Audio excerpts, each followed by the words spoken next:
문제 볼게요. 6월 20일 공상은행으로부터 2013년에 차입한 외화장기 차입금 20만 달러를 이자 비용 6천 달러와 함께 국민은행 보통예금에서 상환하였다. 하나의 전표로 입력할 것.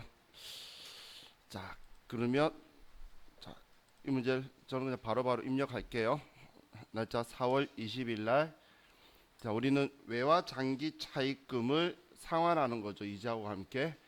그럼 외화장기 차입금 갚는 거니까 차변에 외화장기 차입금이고 거래처는 공상은행이고, 자, 여기는 장부에 적혀 있던 우리 외화장기 차입금을 지우는 건데, 이거는 정기말에 우리가 기준 환율에 맞춰서 외환환산 이익이나 환산 손실에서 기말 기준 환율로 맞춰뒀겠죠. 그래서 20만 달러를 달러당 1,070원이라고 해서 2억 1,400만 원이라고 적혀 있었을 거라는 거예요. 자, 그러면 이 금액이 적혀 있었을 거고, 자, 그리고 오늘 발생한 이제 상환하면서 발생한 이자 비용이 있겠죠. 자, 이 이자 비용은 오늘 발생한 거니까 6,000달러에 오늘 상환하는 날의 환율이 달러당 1,100원으로 계산하면 이 금액은 660만 원이 될 거예요. 자, 그러면서 우리는 이 돈을 보통예금에서 상환을 했는데, 오늘 우리가 갚은 금액은 그럼 20만 6천 달러죠. 그리고 오늘 환율이 달러당 1,100원이기 때문에 우리는 2억 2,660만 원을 상환하게 됐다는 거예요. 자, 그러면 우리가 장부에 적혀 있던 기말 환율보다 외화장기 차입금의 금액이 증가했기 때문에 이 차입 금액만큼 지금 달러당 30원이 증가했죠. 20만 달러. 그래서 차변에 외환 차손이다 600만 원, 이렇게 분계가 들어와 있어야 되겠네요. 자, 첫 번째 결론은 외환 차손 600만 원 이렇게 나와야 돼요. 자, 다음 두 번째. 자, 미지급 세금으로 회계 처리되어 있는 일기 예정분의 부가가치세 300만 원과 신용카드 수수료 3만 원을 포함하여 국민카드로 납부하였다. 미지급금으로 회계 처리할 것. 이건 다른 회차 분계 그 문제에서도 몇 번 봤던 내용이죠. 부가가치세하고 카드사 수수료를 포함해서 카드로 결제한 거. 자, 그러면 자, 이거는 날짜 4월 25일 날. 자, 우리는 일기 예정분에 대해서 만약에 내가 어떻게 처리했는지 계정 과목 모르겠다면 일기 예정 이제 예정 신고 기간 종료일 날짜에 회계 처리해둔 계정 과목 확인하고 오시면 돼요. 그러면 미지급 세금이라고 되어 있죠. 이걸 4월 25일 날 차변에 미지급 세금이다 300만 원. 자, 이렇게 처리하는 거고, 카드사 수수료는 관리비, 판관비 800건대 수수료 비용으로 3만 원까지 해서 우리는 카드 납부했는데 일반적인 상거래 아니니까 미지급금으로 국민카드다 303만 원, 이렇게 분계가 되어 있으면 되겠죠.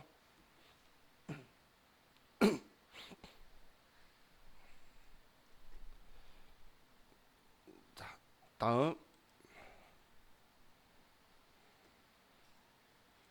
자, 5월 8일 날 주식회사 성환의 파산으로 인해 회수할 수 없는 채권으로서 정기의 대손충당금과 상계하였던 받으러움 5천만 원 중 2천만 원이 국민은행 보통예금에 입금되었다. 대손 변제세액은 고려하지 말 것. 자, 그럼 5월 8일 날 가장 중요한 회계상의 거래는 우리는 차변의 보통예금으로 2천만 원이 들어왔다는 거예요. 자, 그리고 대변에는 우리는 언제 대손 발생한 건지 봤더니 전기에 발생한 거죠. 그럼 대손 충당금에 모아둘 건데 대손 충당금 짝지가 받을 어음이었네요. 그래서 이번엔 받을 어음의 짝지인 대손 충당금 111번이 들어와 있어야 되겠죠. 이렇게 써주시면 정확하게 쓰신 거네요.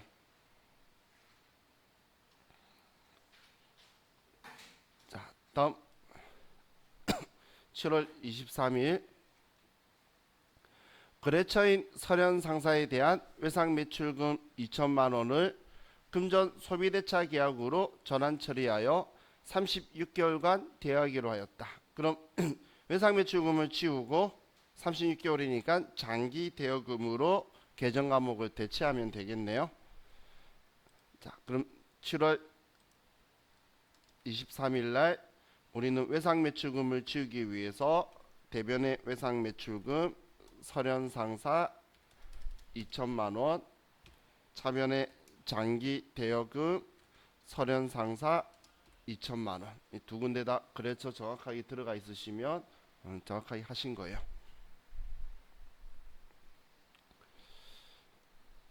자, 다음 5월 10일 아니 12월 10일 투자 목적으로 건물을 1억 원에 취득하고 대금은 당좌수표를 발행하여 지급하였다. 자, 그럼 우리는 12월 10일 날 당좌수표 발행했으니까 당좌예금에서 1억 원이 빠져나갈 거고, 차변에 투자 목적으로 구입한 건물이나 토지는 우리는 투자 부동산이라는 계정 과목 써야 되죠. 영업활동에 쓸 게 아니고 투자 목적이니까 우리는 건물이든 땅이든 투자 부동산이다. 자, 이렇게 하면 자, 일반 전표 문제는 끝났네요. 자, 다음 메인 매출 전표 문제를 볼게요.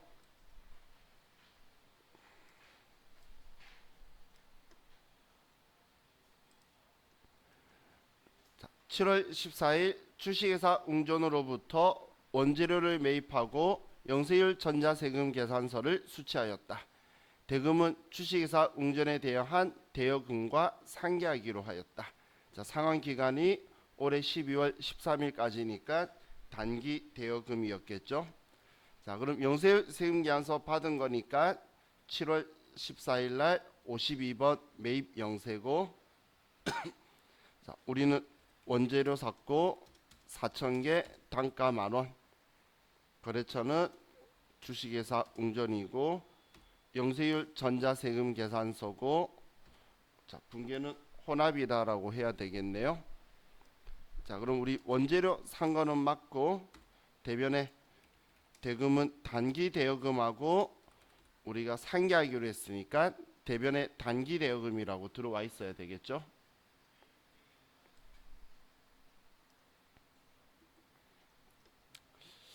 자, 다음 두 번째, 주식회사 미생에 다음과 같이 제품을 할부 판매하고 전자세금 계산서를 교부하였다. 할부금은 약정 기일에 보통 예금에 입금되었다. 자, 그럼 총 공급가액이 4천만 원 400인데 2015년 7월, 8월, 10월, 12월이니까 얘는 단기 할부 판매라서 그냥 4천만 원 전액을 다 쓰면 되는데, 우리가 돈 받은 거는 우리 1,100만 원 이것만 받은 거고 나머지는 외상했다라는 이야기네요. 자, 그럼 세금계산서 교부한 거니까 자, 우리는 11번 매출과세라고 해야 되고, 자, 판매한 거는 제품을 팔았고 전체 총 공급가액이 4천만 원이고 거래처는 미생, 전자세금 계산서고 분계는 혼합. 자, 제품 매출을 맞고 차변에 우리가 돈을 보통 예금으로 받은 거는 1차 할부금이 1,100만 원만 받았고 나머지는 나중에 뭐 할부 그 약정 기일 날 받겠죠. 일반적인 상거래니까 외상 매출금이다. 이렇게 처리해 놓고 나중에 받을 때는 일반 전표에서 처리하면 되겠네요. 자, 이 4천만 원하고 외상 매출금 3,300 나오면 돼요. 자, 다음 자, 8월 6일 주식회사 나이스로부터 건물을 5천만 원에 구입하고 전자세금 계산서를 수령하였다. 회사는 자금 사정이 어려워 대금 지급 대신 보유 중인 자기 주식 800주 주당 취득 가격 5,000원을 전부 지급하였고 부가가치세는 보통 예금으로 지급하였다. 자, 그럼 부가가치세 빼고 우리 5천만 원인데 자기 주식이 우리가 사온 장부 금액이 4천만 원이네요. 8천 주니까 5천짜리. 그러면 자기 주식 팔고 5천만 원 받은 것과 똑같은 효과죠. 그래서 분계는 자기 주식 처분 이익이 1,000만 원 나오겠네요. 자, 그럼 이 분계를 보면 8월 6일 날 우리는 세금 계산서를 우리가 수령한 거니까 건물 산 거니까 51번 매입과세고 건물을 산 거고 금액은 5천만 원의 별도 거래처는 나이스고 전자세금 계산서고 분계는 혼합. 자, 그럼 우리가 산 거는 건물인데 대변에 일단 보통 예금으로 부가가치세 500만 원 줬다라고 했고 그리고 대변에 우리가 보유 중인 자기 주식을 줬는데 장부 금액이 4천만 원이었던 거예요. 그럼 차이 나는 1,000만 원만큼 자기 주식 처분 이익이다. 이렇게 되겠죠. 이렇게 생각하시면 돼요. 자기 주식을 5천만 원에 팔고 그 돈으로 건물 샀다고 생각하는 두 분계가 합쳐지면 이렇게 나오겠죠. 그러니까 5천만 원짜리 건물을 샀겠지. 자, 그럼 이번엔 자기 주식 처분 이익이 1,000만 원 나오면 돼요. 자, 다음 9월 15일 공장 생산부서에서 사용할 컴퓨터를 주식회사 세종상사에서 구입하고 대금 220만 원 현금으로 지급하고 현금 영수증을 발행받았다. 현금 영수증 받은 거고 부가세 포함 과세 거래네요. 61번 현금 과세로 생산부서에서 사용할 컴퓨터고 자산 처리하라 그랬으니까 우리 비품으로 처리해 주면 되겠어요. 자, 그럼 9월 15일 날 61번 현금 과세고 컴퓨터 샀는데 220만 원 쓰면 분리될 거고 거래처는 세종 상사에서 구입했고 자, 분계는 그냥 혼합이라고 할게요. 비품 산 거고 이 돈은 현금으로 지급했다. 자, 이렇게 나와 있으면 되겠죠. 자, 다음 9월 12일 날 주식회사 예림 상사에 제품을 200만 원의 외상으로 판매하고 전자세금 계산서를 발급하였다. 판매 대금은 다음 달 말일에 받기로 하였다. 자, 그럼 세금계산서 발급했으니까 11번 매출과세고 상품을 판 거네요. 그럼 상품 매출이고 일반적인 상거래니까 외상 매출금 이렇게 되면 되겠네요. 자, 그럼 9월 21일 날 11번 매출과세고 상품을 판 거고 200만 원의 별도 거래처는 예림 상사고 전자세금 계산서고 우리는 외상 매출금인데 여기에 상품 매출로만 변경 정확하게 하시면 문제없이 잘 끝났겠어요. 자, 그럼 이제 전편역 문제는 끝이 났고 이제 부가가치세 신고서 문제로 가서 자, 주식회사 한양기업은 과세 및 면세 사업을 영위하는 겸용 사업자이다. 다음의 자료를 이용하여 2015년 이익이 확정신고 기간에 대한 공제받지 못할 매입세액 명세서 중 공통매입세액 정산내역 탭을 입력하시오. 단 2015년 이익이 부가가치세 예정신고서에 반영된 공통매입세액 불공제분은 20만 원이며 공급가액 기준으로 안분 계산하고 있다. 입력된 전표는 무시할 것. 자, 그럼 이번엔 정산 내역을 입력하라는 거네요. 그럼 정산 내역에서 공통매입세액은 150만 원이 되고 그리고 총 공급가액은 얘 둘이 합쳐서 1억 5천만 원이고 그 중에서 면세 공급가액은 여기 5천만 원이 될 거고 그리고 기불공제 매입세액에 여기 20만 원을 써주면 끝나겠죠. 자, 그러면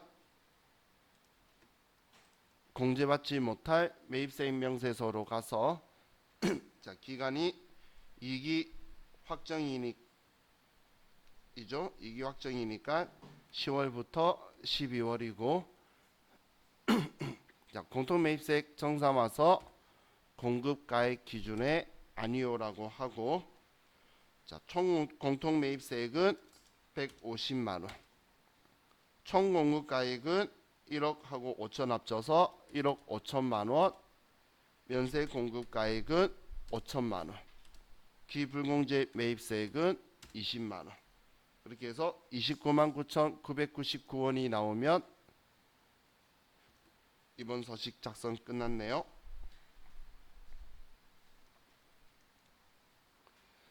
자, 다음 자, 2번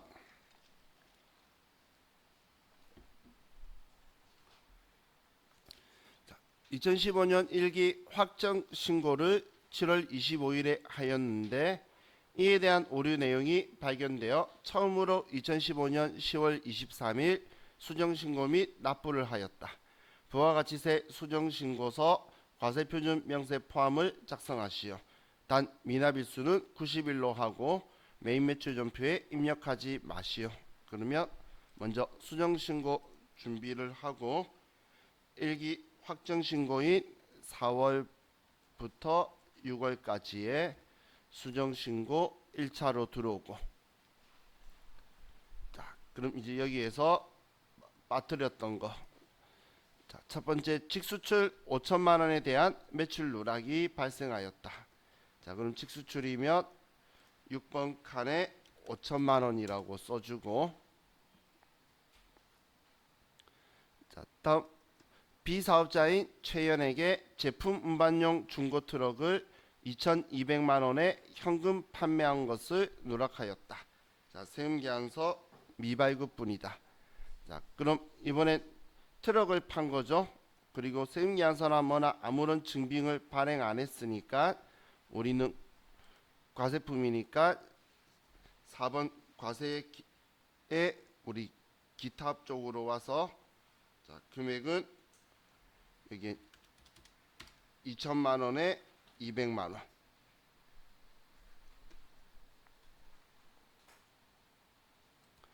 자, 다음 당초 부가가치세 신고서에 반영하지 못한 제품 타개정 대책 명세는 다음과 같다.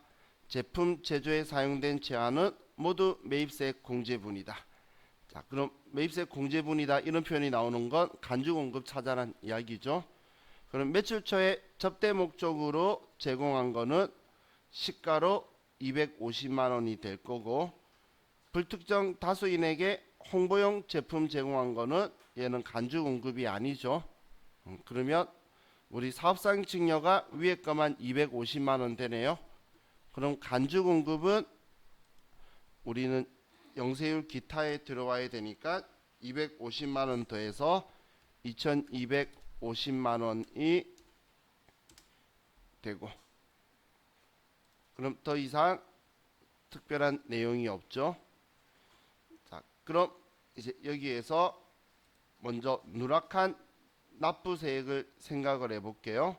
자, 누락한 납부세액은 수정신고 금액에 있는 다 금액이 1억 4,297만 5천 원인데 정기신고 거가 이 금액이니까 225만 원을 우리가 누락한 납부세액이 됐죠.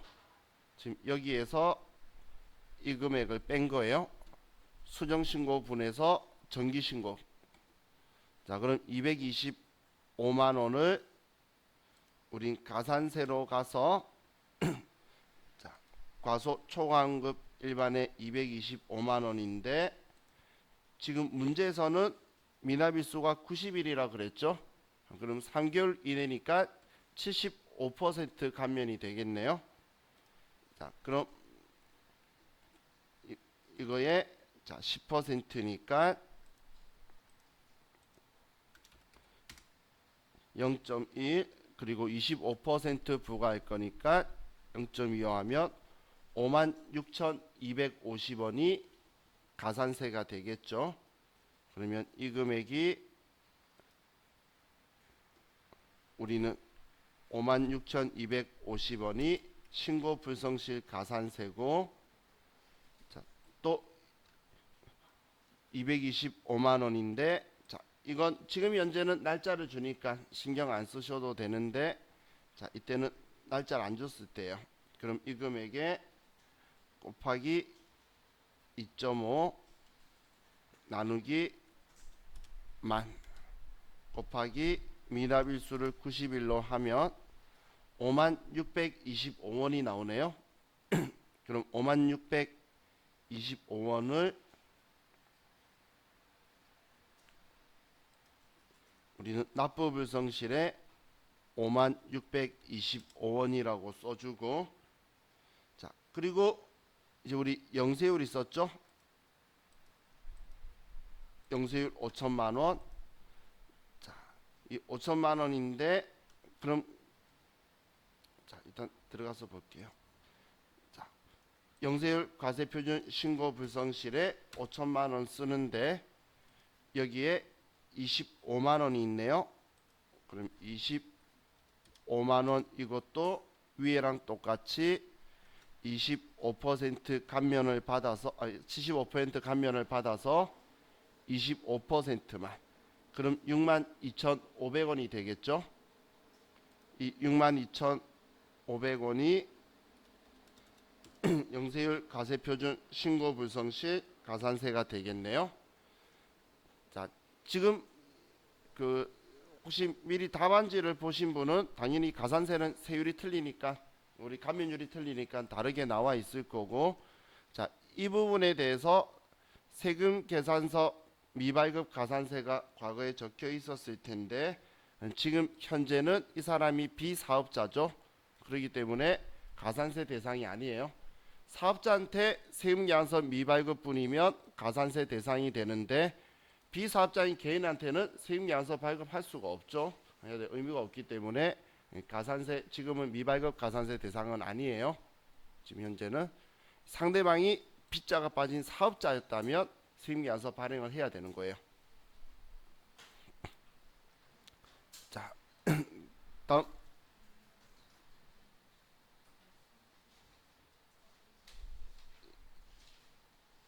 이제 결산 문제로 죄송해요. 그거 안 했구나. 과세표준명세서. 자, 과세표준명세서 작성할 건데, 여기 과세표준명세서는 여기 9번에 있는 금액하고 여기에 있는 합계 금액하고가 일치해야 되는 거예요. 자, 그럼 내용적으로 보면 수익금액 제외는 고정자산 매각하고 그리고 간주공급, 간주임대료가 들어올 건데, 지금 우리 문제에서 고정자산 중고트럭 판매한 거 여기에 있었던 2천만 원 하고, 그리고 우리 간주공급에 해당한 거 250만 원 하고 해서 우리는 2,250만 원이 우리는 고정 수익금액 제외가 되겠죠. 그래서 2,250만 원이 여기에 들어올 거고, 그럼 여기에는 지금 우리 직수출 6번에 누락된 부분이 들어와야 되니까 여기에 5천만 원 더 하셔도 되고, 아니면 9번 금액에서 30번 금액 빼도 여기에 17억 6,790만 원이 될 거고, 5천만 원 더하면 그러면 31번과 9번의 금액의 합계가 일치하죠. 이렇게 되면 우리는 과세표준 명세서 작성이 끝난 거예요. 자, 이렇게 하고 저장 버튼 누르면 끝.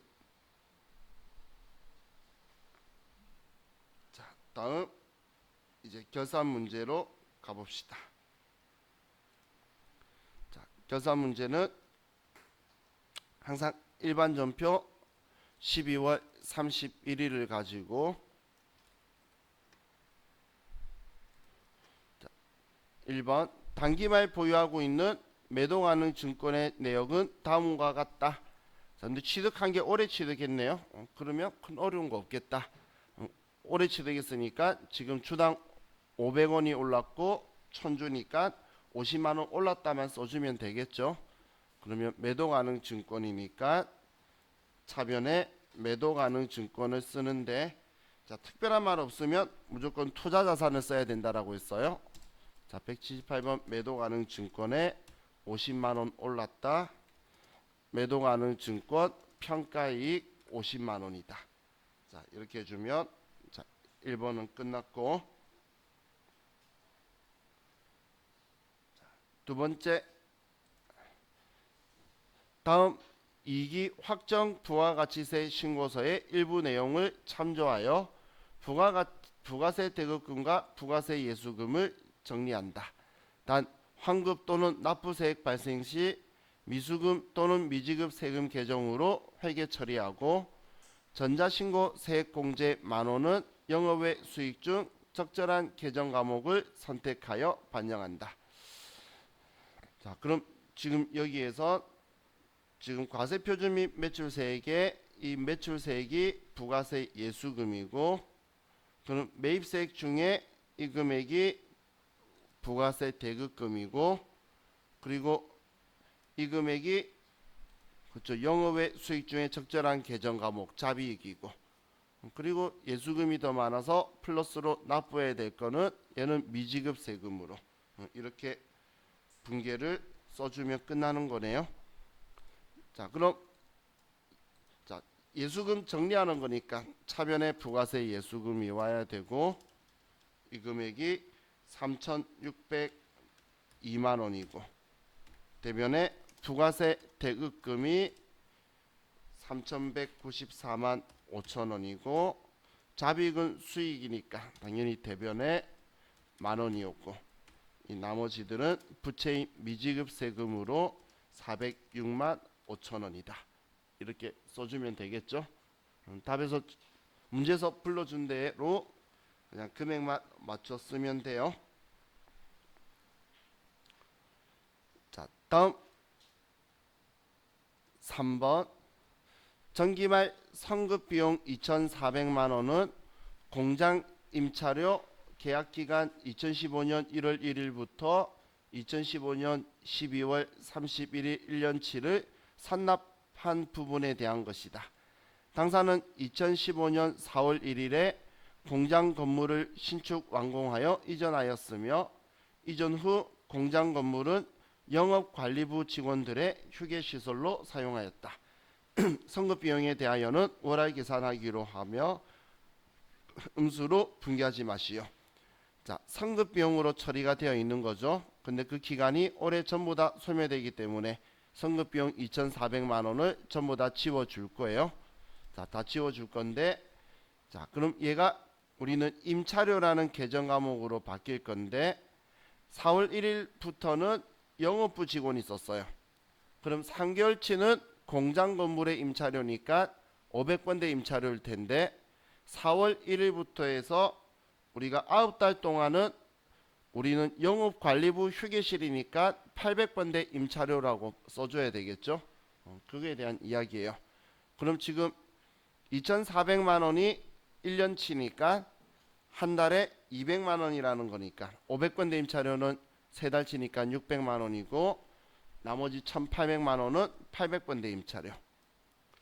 자, 그럼 대변의 성급 비용이 우리는 2,400만 원 지우고, 차변에 임차료 중에 공장 거 600만 원이고, 우리는 800번대 임차료가 1,800만 원이다.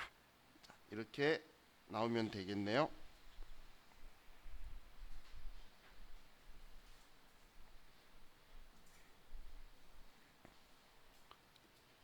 자, 다음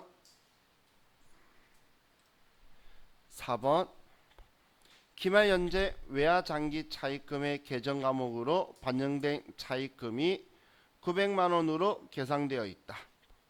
계산일 현재 환율은 달러당 1,100원이다. 그럼 지금 장부에는 900만 원으로 적혀 있는데 기말 환율로 하면 1,100만 원이란 이야기죠. 그러면 200만 원을 증가시켜야 되는데 계정 과목이 외화 장기 차입금이라 그러네요. 그러면 부채인 외화 장기 차입금을 200만 원 증가시켜 주고 대변에 외화 장기 차입금 그리고 거래처는 국민은행 200만 원. 자, 기말인데 환율 때문에 빚이 늘어났으니까 외화 환산 손실 200만 원이다. 이렇게 분계가 되어야 되겠죠.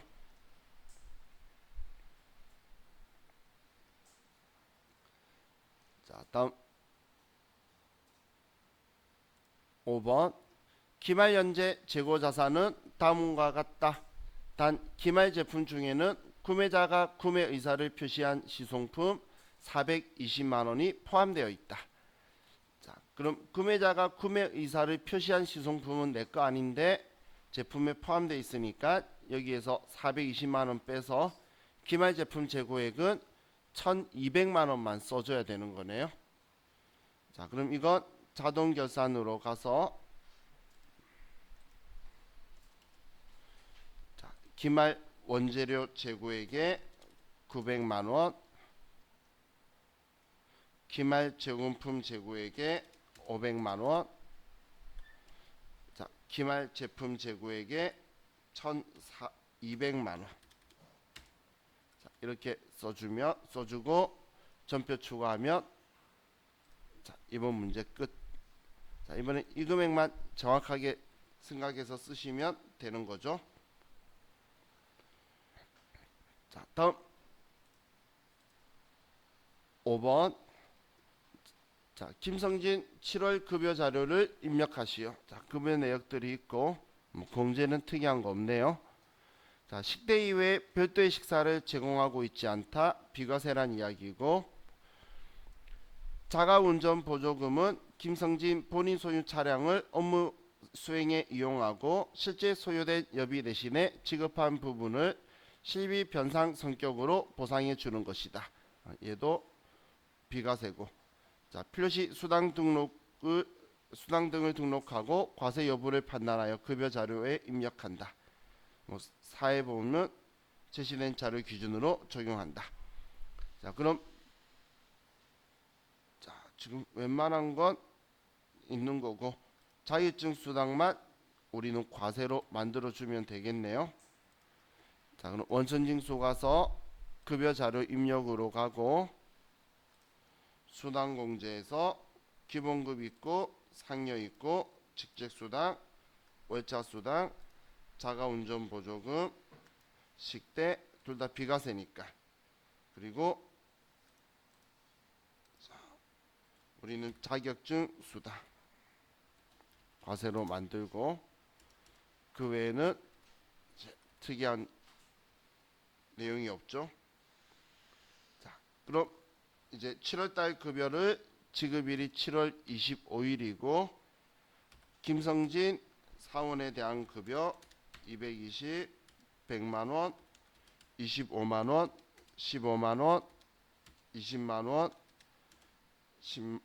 15만원, 35만원, 18만원, 12만 1,400원, 7,950원, 고용보험료 26,000원, 12만원, 12,000원. 자, 이렇게 써주면 1번 문제도 끝났네요.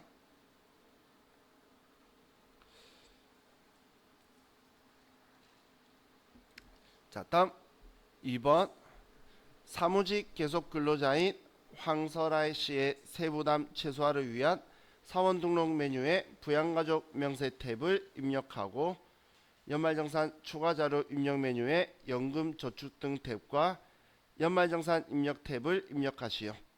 단 배우자는 근로소득으로 총급여 300만원이 있고 자녀와 아버지는 모두 소득이 없으며 아버지는 장애인이다. 신용카드 등 사용액 소득 공제 시 추가 사용 공제는 없는 것으로 하며 제시된 주민등록번호는 모두 정확한 것으로 간주한다. 자, 그럼 이번에는 사원 등록 메뉴에 부양가족 명세 탭을 입력하고 그리고 연말정산 초과자료 입력 메뉴에 우리 연금저축 등 탭하고 연말정산 입력 탭을 입력해라. 자, 그리고 배우자는 근로소득이 1900가 300이니까 소득에 문제가 없고 아버지는 장애가 있으시네요. 자, 일단 본인은 여성 근로자인데 배우자가 있죠. 그런데 1900가 5800만 원이라서 부녀자 공제 대상은 안 되겠네요. 자, 배우자는 뭐 특이사항이 없고, 자, 자녀 최철안도 뭐 특이사항은 없고, 지금 사원등록부만 이야기하는 거예요. 자, 아버지 최만철은 우리 44년생이시면 나이가 71세가 되죠. 지금 15년 기준이니까. 그래서 경로자하고 그리고 장애인하고 이 두 개가 같이 되겠네요. 자, 그럼 먼저 사원 등록으로 가서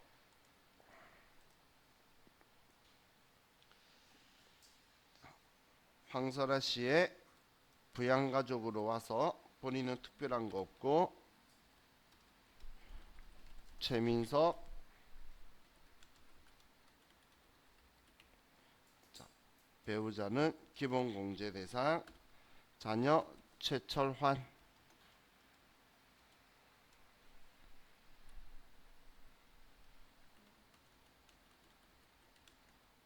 자, 자녀도 특별한 거 없고, 다음 아버지 직계존속 황만철, 자, 아버지는 자, 있으시고 장애도 있으시고. 자, 이렇게 되면 이제 부양가족 입력은 끝났고, 자, 다음 연말정산 추가자료 입력 메뉴로 가서 자, 황설아 씨를 선택하고 첫 번째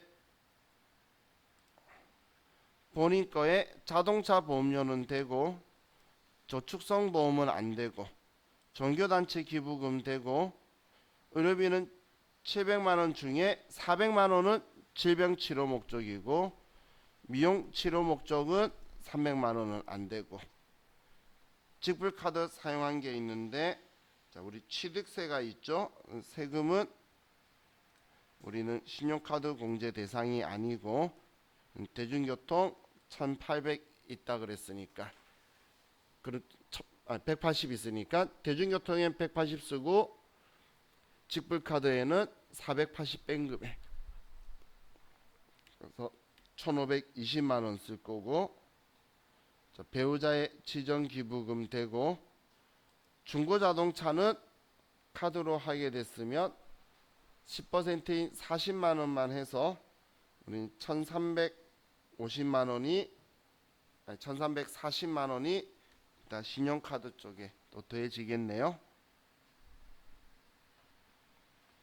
자, 다음 우리 자녀는 고등학교 문제 없고 실업교정형 안경은 50만 원까지 수학 보습 학원비는 얘는 안 되겠죠. 자, 위에 저 이거 놓치고 왔네요. 연금저축은 본인 거니까 되는 거고 자, 자녀 의료비 되고 자, 아버지의 장애인 전용 보장성 보험 되고 의료비 질병치료 목적도 문제없이 되고 그럼 통째로 안 되는 건 두 개밖에 없네요. 자, 그럼 첫 번째 본인 거 자동차 보험은 보장성 보험 일반에 금액 112만 8천 원이고 저축성 보험은 안 되는 거고 종교단체 기부금에 500만 원. 자, 의료비에서 본인 경로자의 질병치료 목적인 400만 원만. 다음 신용카드 공제로 와서 자, 우린 480만 원을 2천만 원에서 뺀 나머지는 금액 1520만 원은 직불카드고 대중교통은 180만 원이고. 다음 연금저축이 있으니까 연금저축 등에서 자, 그냥 연금저축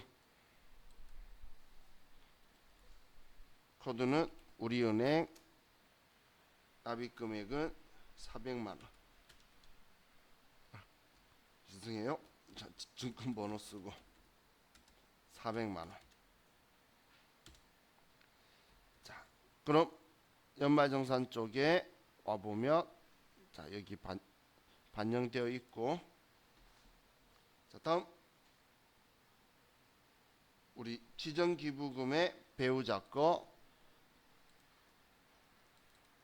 종교단체 외 기부금에다가 120만 원을 쓰고, 다음 신용카드로 가서 자, 신용카드 칸에 우리는 1340만 원이라고 쓰고,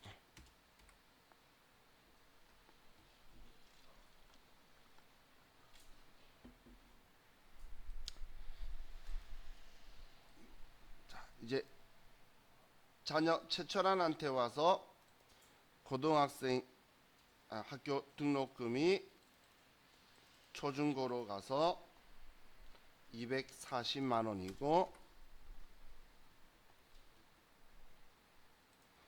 다음 교육비가 240만 원이고, 방금 썼구나. 자, 실업 보정용 안경이 50만 원이고 장애 없죠. 그리고 수학 보습 학원은 안 되고, 또 질병 치료비가 100만 원 더 있으니까 150만 원이고, 다음 아버지는 장애인 전용 보장성 보험이 200만 원이고, 의료비 질병 치료 목적은 아버지는 여기 경로자에 써도 되고 장애인에 써도 돼요. 지금 요즘 버전은 경로자 장애인이 같이 있을 거예요. 그래서 어느 쪽에 쓰든 간에 상관없으니까 쓰시면 이제 연말정산은 다 끝났죠. 자, 우리 그 답안지에서도 또 주의하실 게, 신용카드에서 여기 10% 해주는 게 옛날에는 안 해줬어요. 뭐 중고차든 뭐든. 저도 옛날에 이 당시에는 자동차 관련된 건 다 안 된다고 라고 이제 기억하라고 했던 거가, 중고 자동차 10%가 생긴 거니까 다음에는 안 된다고 돼 있는 거고, 지금 현재는 10% 해야 돼서 1340만 원이다라고 쓴 거예요. 여기. 자, 그럼 이제 이론 문제로 가봅시다.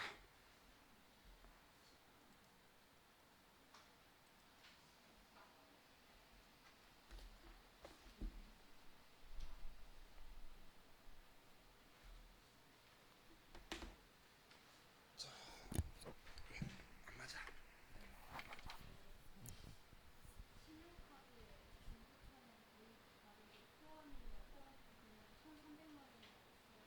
포함이라고 적혀 있다고? 아, 맞네. 제가 잘못 풀었네요. 400만 원이 포함되어 있으면 일단 400 빼면 900만 원이고, 나 떨어지겠다 시험 보면. 그러면 맞아요. 그럼 900만 원에 40만 원에서 940만 원이야 됐죠. 이렇게 쓰면 되겠죠.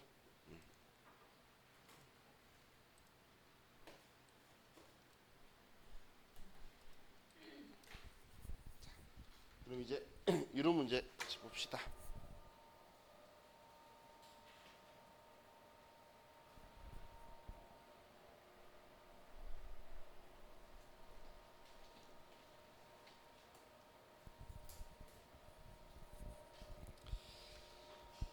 자, 1번 문제 볼게요. 다음 재무제표에 대한 설명으로 올바른 것은 1번 재무상태표는 자산, 부채, 자본, 수익 및 비용으로 구성되어 있다. 수익 비용은 재무상태표에 안 들어가 있죠.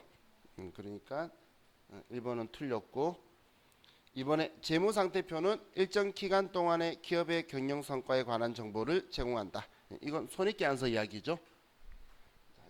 재무상태표는 일정 시점의 자산, 부채, 자본인 거고, 기타 포괄 손익 누계액은 부채에 해당한다. 자본이죠. 3번도 틀렸고, 4번의 재무제표는 재무상태표, 손익계산서, 현금흐름표, 자본변동표, 주석으로 구분하여 작성한다. 자, 정확한 5가지죠. 그래서 답은 4번이네요. 자, 다음 2번. 다음 항목 중에서 손익계산서의 영업이익 계산 과정에 포함되는 것은, 자, 우리 시험 문제 이론 문제 풀다 보면 영업이익이다 이런 표현이 나오죠. 그럼 이렇게 생각하시면 돼요. 자, 여러분들 정기분 손익계산서 열면은 오른쪽에 공식이 적혀 있어요. 정기분 손익계산서 열면 매출 원가고 매출 총 이익이고 판관비하면 영업이익이고 플러스 마이너스 영업 외 손익. 자, 이런 식으로 내려갈 건데, 이 문제는 당연히 영업이익 계산 과정에 포함되거나 영업이익에 영향을 미치는 것이라고 물어보는 것, 매출 원가나 판관비에 들어가는 500번대 800번대 비용을 물어보는 거고, 아닌 것들은 영업 외 비용이나 수익일 거다 이렇게 생각하시면 돼요. 기준점이 만약에 매출 총이익이 나오면 이때는 500번대만 영향을 줄 거예요. 800번대는 영향 안 줄 거예요. 그런 식으로 생각하시면 되겠죠. 자, 그럼 첫 번째 외상매출금 관련 대손상각비는 얘는 800번대인 판관비인 대손상각비죠. 그러니까 1번은 영향을 미치는 거고, 이번에 유형자산 처분으로 발생한 손실, 유형자산 처분 손실은 영업 외 비용이고, 3번에 단기 투자자산을 보유한 상태에서 기말 결산 시기에 발생한 평가이익, 단기매매증권 평가이익을 이야기하는 거예요. 얘는 영업 외 수익이죠. 자, 그리고 4번에 업무와 관계없이 공익단체에 무상으로 금품을 기부하는 경우, 기부금은 영업 외 비용이니까 우리는 판관비는 1번만 있네요. 자, 그래서 1번이 답이 되고, 자, 다음 3번. 주식회사 세무는 홍수로 인해 재고자산이 유실되었다. 다음 중 유실된 재고자산은 얼마인가? 자, 그럼 이거는 우리가 T 계정으로 해서 기말 그 장부상의 기말 재고액을 구해서 실제 재고액하고 차이를 구해보면 되는 거죠.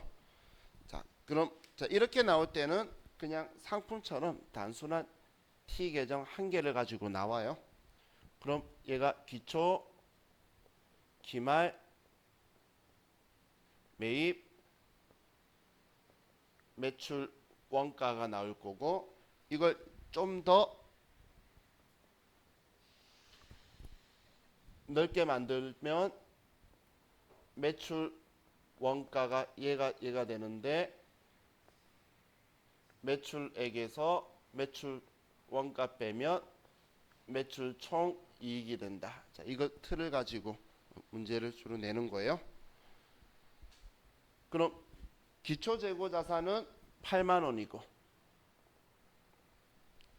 그리고 단기중 매입액은 102만 원이고,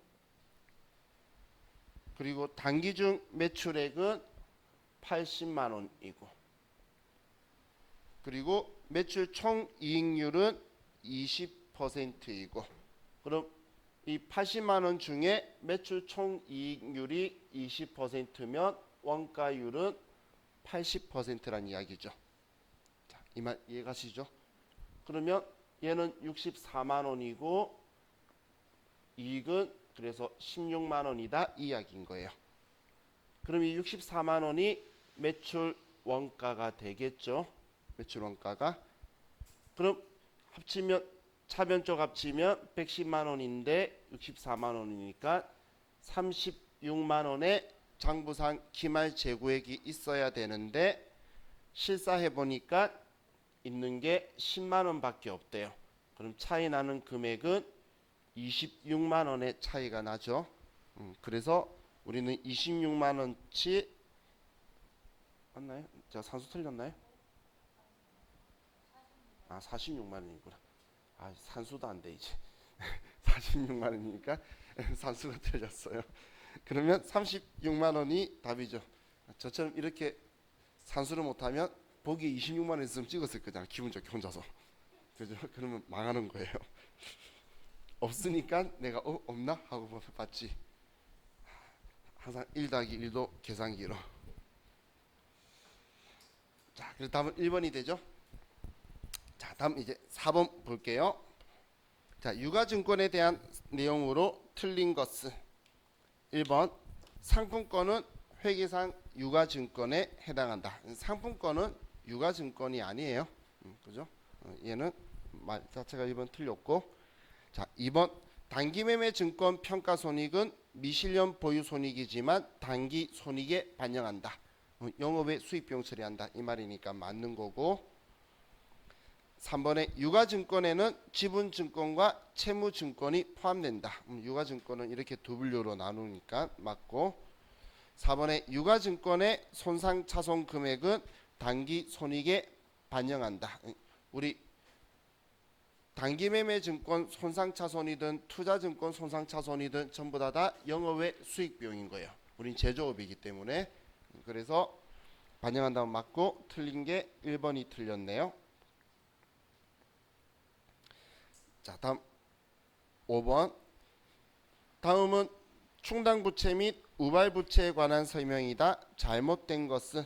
자, 1번 충당부채로 인식하기 위해서는 현재 의무가 존재하여야 할 뿐만 아니라 그 의무의 이행을 위한 자원의 유출 가능성이 매우 높아야 된다. 충당부채가 우리가 부채로 인식할 수 있는 걸 충당부채라고 하죠.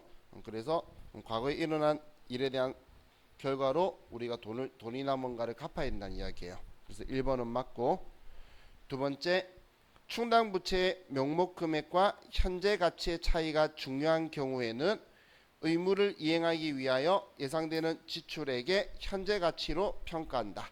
명목 금액이라는 건 우리가 이걸 있다라고 어느 정도 인식시키기 위한 금액을 명목가액이다. 뭐 이런 식으로 표현을 해요. 그런데 이 차이가 현재 가치하고 차이가 중요한 경우에는 당연히 현재 가치로 맞춰서 조정을 해줘야 되겠죠. 그렇기 때문에 우리는 현재 가치로 평가한다 적혀 있어서 2번은 맞고, 자 이게 느낌이 안 오더라도 세 번째 우발부채는 얘는 어쩌다 한 번씩 생기는 캐시백 포인트 같은 거니까 얘는 부채로 인식하는 게 아니라 그랬죠. 얘는 주석에 적어두는 거니까. 근데 3번에 우발부채는 부채로 인식해야 한다라고 적혀 있어서 3번이 틀린 거고, 4번에 현재 의무를 이행하기 위하여 소요되는 지출 금액에 영향을 미치는 미래 사건이 발생할 것이라는 충분하고 객관적인 증거가 있는 경우에는 그러한 미래 사건을 감안하여 충당부채 금액을 추정한다. 예, 맞는 이야기고, 틀린 답은 3번이 틀렸네요. 얘는 주석에 표기해 두는 거예요. 자, 다음 이제 6번. 자, 원가 회계로 들어왔죠. 자, 다음은 관련 범위 내의 조업도에 따른 원가이다. 원가 행태에 따른 분류로 알맞은 것은. 자, 원가 행태에 따른 분류예요. 자, 생산량이 300개, 600개, 900개로 증가하고 있는데 조업도가, 근데 총원가는 90만원, 90만원, 90만원 일정하고, 단위당 원가는 3,000원, 1,500원, 만원으로 감소, 반비례한다면 얘는 고정비 원가 형태를 이야기하는 거죠. 그래서 답은 3번이 되네요. 자, 다음 7번. 다음 중 제품의 제조 원가를 구성하지 않는 것은. 자, 1번 공장 직원의 특별 상여금. 뭐 이것도 우리 500번대 상여금이라고 처리하겠죠. 그러면 제조 경비로 원가를 구성할 거고 혹은 노무비로. 두 번째, 원재료를 공급하는 거래처에 대한 접대비. 얘는 500번대 접대비라고 해서 제조 경비로 원가 구성할 거고, 이거 몰라도 제품의 광고 선전비. 이건 물건 만드는데 들어올 거 없죠. 광고 선전비는 우리는 판관비로만 처리하는 거니까 3번은 틀렸고, 4번의 공장 건물의 재산세도 500번대 세금과 공가로 해서 우린 제조 경비가 되겠네요. 그래서 답은 3번이 틀렸네요. 자, 다음 8번. 주식회사 한세실업의 보조 부문은 수선 부분과 동력 부문으로 구성되어 있으며 서로 용역을 주고받고 있다. 어떤 특정 기간 동안 각 부문이 다른 부분에 제공한 용역의 비율은 아래와 같다. 이 기간 동안 수선 부문과 동력 부문의 발생 원가는 각각 2만원과 3만원이다. 상호 배분법에 의하여 보조 부문 원가를 배부할 경우 연립 방정식으로 올바른 것은 단 수선 부문의 총원가를 X라 하고 동력 부문의 총원가를 Y라 한다. 자, 그럼 지금 우리 가로로 행을 보면 수선 부분의 용역 제공 비율이 적혀 있고 열로 수선 부분, 동력 부분, 제조 부분 적혀 있으니까 전에 우리 수업할 때하고 행과 열이 바뀐 거죠. 행과 열이 바뀌어 있죠. 그럼 이때는 가로로 자기 짝지라고 쭉 찾아가면 되겠네요.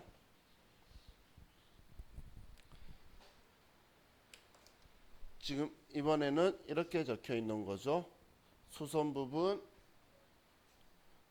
동력 부분, 제조 부분인데, 자, 이 둘이 보조 부분인 거예요. 보조 부분. 자, 발생한 원가가 수선 부분이 2만원 발생했고 동력 부분이 3만원 발생했대요. 그럼 수선 부분이 2만원 발생했는데 이 수선 부분을 사용한 비율을 봤더니 동력 부분이 30%, 제조 부분이 70% 이렇게 썼다는 이야기고, 또 동력 부분이 30만원 나왔는데 얘를 쓴 게 수선 부분이 20% 그리고 제조 부분이 80%. 그리고 여기에서 XY도 누구를 하라고 정했네요. 얘를 X라고 하라 그랬고 얘를 Y라고 하라 그랬네요. 자, 그럼 우리 수선 부분은 자기한테서 2만원 있는데 동력 부분의 20%도 썼다는 거죠. 그래서 이렇게가 얘 거가 된다고 보면 되겠죠. 그러면 X는 2만원 더하기 0.2Y가 되고, 얘는 이렇게 자기가 쓴 거니까 Y는 3만원 더하기 0.3X가 되겠네요. X에 30% 썼다. 그럼 답을 찾아보면 4번이 답이 되네요. 그죠? 지금까지 세무위급의 상호배분법 당연히 계산하는 건 세무위급 딱 한 번 나왔어요. 그러니까 공식 나오는 게 세무위급에 딱 2번 나왔는데 그 중에 한 번이 이때예요. 이때. 그러니까 너무 신경 안 쓰시되 또 이해하면 생각보다 쉬워요. 그러니까 자, 다음 9번. 다음 자료를 기초로 직접 노동 시간을 기준으로 제조 지시서 넘버 5에 배부될 제조 간접비를 계산하면 얼마인가? 자, 그럼 기본 자료가 있고 제조 지시서 넘버 5가 있는데 우리는 배부 기준이 직접 노동 시간이라 그랬죠.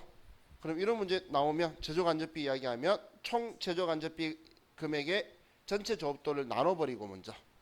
그러면 총 제조 간접비가 2만원인데 단기 직접 노동 시간이 500시간이면 이걸 나눠버리면 얼마가 되죠? 40원이 되죠. 이게 배부율이잖아요. 그럼 이제 40원 구해서 제조지시서에 배부 기준인 직접 노동 시간 봤더니 40시간이죠. 그러면 시간당 40원인데 40시간 하면 1600원이겠네. 그래서 답은 2번이 되죠. 어떻게 구했는지 이해가셨나요? 자, 다음 10번. 종합원가 계산에서 나타나는 특징이 아닌 것은. 종합원가 계산이에요. 1번 개별 작업별로 원가를 집계한다. 시작부터 틀렸네. 개별 작업별로 하는 건 개별 원가 계산이죠. 원가 요소 분류가 재료비와 가공비로 단순화된다. 얘는 투입 시점이 틀릴 수 있기 때문에. 자, 3번에 연속적으로 대량 반복 생산되는 형태이므로 기간 개념이 중시된다. 왜냐하면 단기에 얼마만큼 투입했다. 이런 식으로 처리를 하게 되죠. 자, 4번에 동일 공정에서 생산된 제품은 동질적이라는 가정하에 따라 평균화 과정에 기초하여 제품 원가가 계산된다. 자, 얘도 맞는 이야기고 틀린 거는 1번. 자, 다음 11번. 부가가치세법상 영세율과 면세에 관한 다음의 설명 중 잘못된 것은. 1번 영세율 적용 대상인 재화 또는 용역을 공급하는 면세 사업자도 선택에 의해 면세를 포기할 수 있다. 면세 사업자는 우리는 영세율 적용 받기 위해서 면세 포기할 수 있죠. 자, 이번에 영세율 적용 대상 사업자와 면세 사업자의 매입세액은 공제 또는 환급받을 수 있다. 면세 사업자는 매입세액 공제를 받을 수가 없죠. 그리고 면세 사업자도 언급을 했기 때문에 영세율 적용 사업자는 돼요. 근데 면세 사업자는 안 되니까 2번은 틀렸고, 3번에 영세율 적용을 받더라도 사업자 등록, 세금계산서 발급 등 납세 의무자로서의 의무를 이행하지 않으면 가산세 등 불이익이 발생한다. 당연하지. 일반 과세 사업자인데. 자, 다음 4번에 면세 포기를 신고한 사업자는 신고한 날부터 3년간 면세를 적용받을 수 없다. 신고로부터 3년간 못 돌아간다라고 했죠. 자, 그래서 자, 답은 2번 면세 사업자 공제된다라고 적어서 틀렸네요. 자, 다음 12번. 자, 다음 중 부가가치세 공급가액에 포함되는 것은 무엇인가? 자, 우리 과세표준에 포함되는 것이라는 거하고 같은 거예요. 공급가액, 과세표준을 공급가액이라 부른다라고 했죠. 자, 그러면 매출 할인. 자, 우리 매출 할인, 애누리, 환입 이거는 과세표준에 포함하지 않는 거죠. 이거 빼고 세금계산서 발행할 거고, 반환조건부 용기대금. 전에 제가 술박스 이야기했잖아요. 이거 빼고 술값만 넣을 거라 그랬죠. 그래서 여기에 포함 안 되겠죠. 자, 그리고 대가와 구분 기재된 종업원의 봉사료. 이것도 따로 적혀 있어야 된다라고 했어요. 제가 전에 기억하라고 제주도는 이상한 곳이라 섞여 있다. 원래는 따로 적혀 있어야 되는 거라 그랬죠.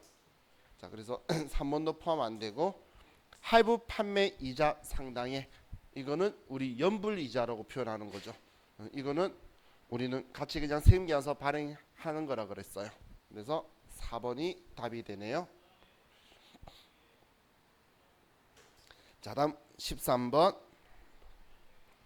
다음은 부가가치세법상 의제매입세 공제에 관한 내용이다. 올바른 것은.